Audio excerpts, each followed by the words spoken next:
I'm sending you some big bug hugs today with this cute shaker card featuring products from Heffy Doodle.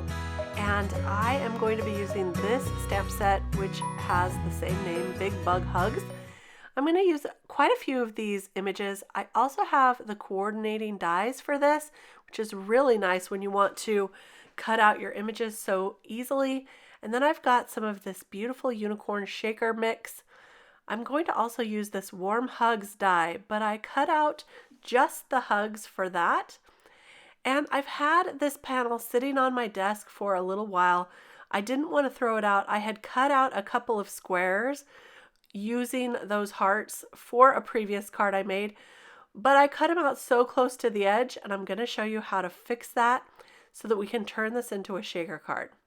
It's just as easy as cutting another frame out of square dies, adding that to the already cut squares, and look at that. Now we're going to have plenty of room to add our foam tape so we can make this into a shaker card. So let's go ahead and get started. I'm starting out by adding those square frames that I cut using just some square dies, and I'm going to add those to the back of the panel that's already done. Then I'm going to take this Heffy Doodle Copic friendly cardstock and stamp out my images. I'm using some Copic friendly ink as well, and so I'll just take this and stamp them out a couple of times to get a really nice dark impression, and then I'll go ahead and color these up. I'm just putting a portion of my coloring here on this video today just so you can see how fun these are to color up. I'm using a couple shades of blue for the wings, and of course I'm going to be adding some glitter a little bit later on. This one is B01, and I also used a darker blue towards the center. And now I'm going to use some RV colors to color up those hearts, and I'm also going to use the same colors on a couple of the bugs. So it's going to pull that all together. And these are super simple to color. You really don't need to blend too much if you don't want to. I think it adds just a lot of fun using these bright colors. So there's our hearts, and then for the bee, I'm using some Y08, and then I'm going to bring in a darker kind of orangey color and blend that through with Y00 as well. So I'll go ahead and color that, just the yellow portions of the bee there, and here's my darker orange, and I'll just add that to the bottom portion of his little face. For the bee body and the stinger, I'm going to use some neutral grays. Just color that in nice and simple. And here's where I'm using those same RV colors on the dragonfly. I'll use those as well as some lighter grays for the body of the dragonfly. The last little bug to color up is that snail. I'm going to use some shades of greens and pinks on the snail. Now that I look at it, I think it would have been cute to have the snail shell pink and the body green. So you can do it any way you want, of course. But look how cute he looks. So I'm just adding a few darker shades of green to the innermost part of the swirl on the shell. And that'll give it some more depth. And then I'll color up his body with some of those same shades of pink, using some lighter shades as well. Isn't he cute? I love his little smiley face. Very, very cute bugs. Probably the cutest bugs I've ever seen. Yeah, in real life, I've never seen a cute bug. Maybe a ladybug. There we go. Almost done with this little snail. I just wanted to add a little more depth to his body and a little darker pink to his little antenna. I don't know if you call that on a snail. And now I've cut down that paper a little so I can go ahead and tape on the dies. I'm using some of my Heffy tape, which works really great because it will not rip the paper. It's such a nice low-tack tape, perfect for this.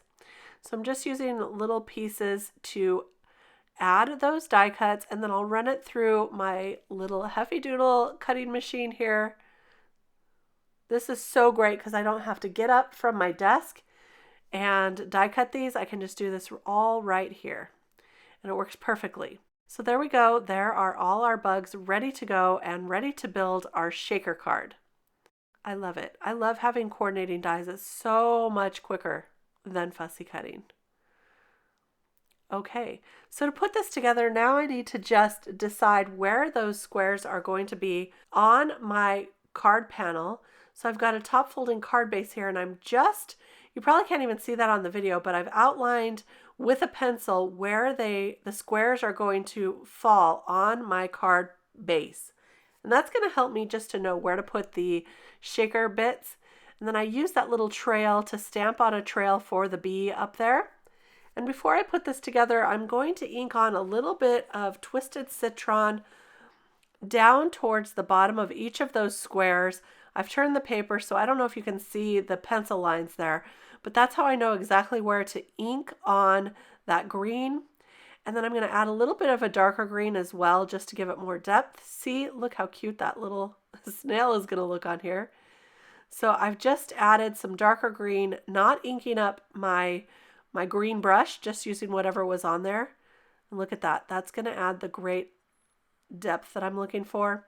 And then for my hugs die, I'm just going to use some Distress inks to ink this up with some shades of blue.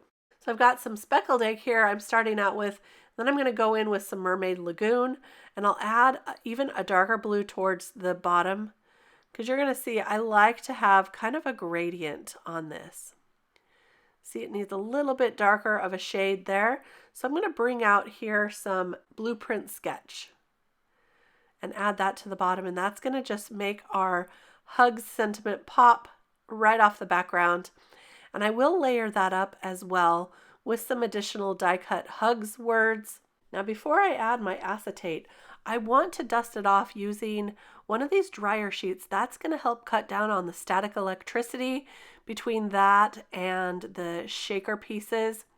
We're using that sparkle mix from Heffy Doodle, and I just don't want them to stick. So I always use a dryer sheet. That's a really great tip to helping your shaker cards work really well. And now I'll just glue that on to the back of the front panel. And now it's ready to be placed on the cardstock or the card base. I'll add my shaker pieces first. This beautiful sparkle mix really goes with our colors that we've chosen. It's got some greens and pinks and clear iridescent in there. It's so pretty. So I'm going to go ahead and set that on the squares that I outlined with a pencil that you can't really see here. And now I'm going to go ahead and add some foam. Now, Heffy Doodle has a little sample pack like this, but you know what? I am running low on that, so I got one of the big rolls of the skinny one. And I love having that skinny foam because it is double thick of what you're used to. And so it works so great for shaker cards.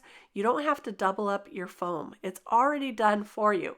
So that's why I love this. And I'm using the skinny one so it fits right along the sides of our openings here. It's going to work perfectly now that we've added those extra frames. And I'll just add it all along the outside and then around each of the squares as well. And then I'll fill that in. And that's going to help it pop up off the background and keep those shaker pieces right inside each of those squares. So you can see I'm just following along those frames. That'll keep them in each of the contained sections. And then I'll add the extra pieces here. And now it's ready. So I'll remove all the backers to the foam tape, and then I'll attach that to the card base. And this is really all starting to come together. Now all I have to do is add our little bug critters, and I'm going to use some foam tape to add those, and then I've popped up the hugs using a couple of die cuts of that as well. In this same Big Bug Hugs stamp set, it does have a sentiment that says sending you big bug hugs, but I just want to use the big bug part from that. So I stamped that off onto some blue cardstock that I colored up with a Copic marker. And so I could cut that out and use that with our giant hugs die. And there we go. Now to just add all the critters, I pop those up with the foam tape, putting the dragonfly up top because he's the flying one, and the little bee up top as well. Aren't they cute? There we go. There's that. And now I just need to attach that sentiment. So I'll use some liquid adhesive to attach those down, and that will be our shaker card for today. One last detail is to add some Stardust Stickles to the wings of those cute little critters. And then I'm also going to add some to the hearts that I put on top of that snail there. It's going to give us a little bit of glitter, a little bit of shine. And there we go. That finishes off our card. Look how fun it is to shake this card. Shake, shake, shake, shake, shake, shake. And here's a little close-up look of those critters. What a fun little card to send to anyone that you love. This could be a Valentine, but it could just be for any time of year as well. So there you go. That's our card for today. I hope you enjoyed this process. Leave me a comment and let me know if you have ever made a shaker card out of a panel you already had on your desk. I'd love to hear. I'll be back real soon with more card making inspiration. We'll see you then. Bye-bye.